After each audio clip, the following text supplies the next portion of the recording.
જામનગરના કાલાવડ તાલુકાના મોટી માટલી પાસે ગત રાત્રે ટ્રકમાં લાગી આગ।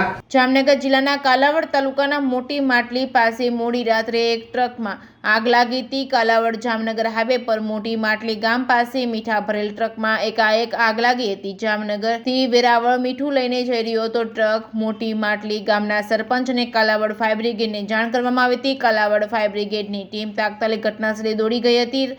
ફાયર બ્રિગેડ દ્વારા ટ્રક પર લાગેલ આગ પર કાબુ મેળવવાની તજવીજ હાથ ધરી હતી। અચાનક આગ લાગતા ટ્રકના ડ્રાઈવર અને અન્ય એક વ્યક્તિનો આબાદ બચાવ થયો હતો। ટ્રકમાં એકાએક આગ લાગતા અફરાતફરી મચી હતી। કાલાવડ જામનગર હાઈવે બંધ કરવામાં આવ્યો હતો। ડ્રાઈવરની સૂઝબૂછના કારણે કોઈ જાનહાની થઈ નથી। ભારે જહેમત બાદ કાલાવડ ફાયર બ્રિગેડ દ્વારા આગ પર કાબુ મેળવ્યો હતો। આગ શેના લીધે લાગી હતી તે હજુ અકબંધ છે, તપાસ ચાલુ છે।